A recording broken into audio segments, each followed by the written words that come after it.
صحابہ رضی اللہ تعالیٰ عنہ اجمعین کا زہد و فقر کا بیان۔ السلام علیکم دوستو، خیریت سے ہیں؟ طبیعت صحیح ہے؟ امید کرتا ہوں سب خیریت و عافیت سے ہوں گے انشاءاللہ۔ جیسا کہ کل ہم نے یہ پڑھا تھا اللہ کے خوف کے متفرق احوال، یہ بہت ہی زیادہ مفید ہے پڑھنا اس واقعے کو، اس سبق کو۔ سب سے گزارش ہے جس نے یہ نہیں سنا وہ لازمی سن لیں۔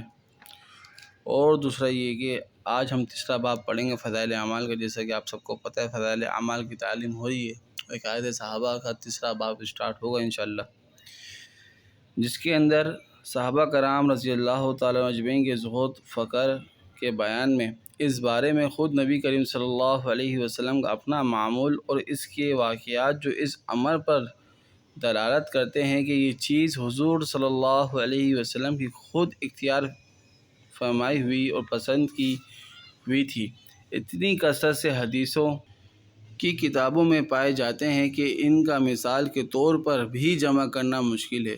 حضور صلی اللہ علیہ وسلم کا ارشاد ہے کہ فقر مومن کا تحفہ ہے۔ حضور صلی اللہ علیہ وسلم کا پہاڑوں کو سونا بنا دینے سے انکار۔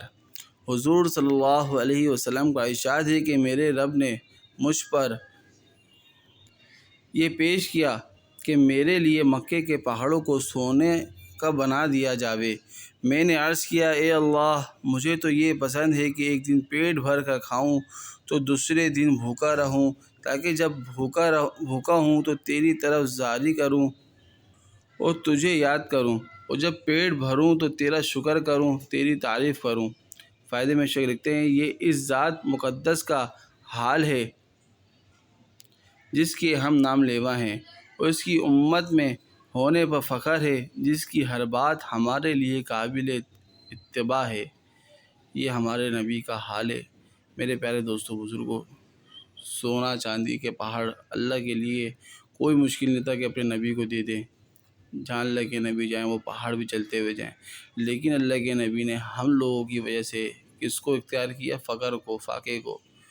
ہم نے پتہ کتنے سینکڑوں واقعات ایسے سنے ہوں گے کہ اللہ کے نبی اس حال میں بھوکے، اللہ کے نبی نے پتھر بھانے، اللہ کے نبی یہاں بھوکے، اللہ کے نبی کو یہاں تکلیفیں دی گئیں۔ تو میرے پیارے دوستوں بزرگوں، ہم بھی انہی کی امتی ہیں۔ پیٹ بھر کے کھانا اور لوٹ کر کھانا اور مانگ کر کھانا، ہم کھانے میں ہی لگے ہوئے ہیں، لیکن اصل سنت کیا ہے؟ بھوکا رہنا ہے، روزے رکھنا ہے، اللہ کی عبادت کرنا ہے۔ امید کرتا ہوں یہ واقعہ بھی انشاءاللہ آپ کو پسند آیا ہوگا۔ انشاءاللہ روزانہ اس میں واقعات پڑھیں گے، جس میں کل انشاءاللہ حضرت عمر رضی اللہ تعالیٰ عنہ کے وسعت طلب کرنے پر تنبیہ اور حضور صلی اللہ علیہ وسلم کے گزر کی حالت بیان کی جائے گی انشاءاللہ۔ ملتے ہیں انشاءاللہ اگلی ویڈیو میں۔ ویڈیو پسند آئے تو اس کو لائک کر دیجئے گا، کمنٹ سے بتا دیجئے گا، اور چینل کو سبسکرائب بھی کریے۔ جزاک اللہ۔ السلام علیکم۔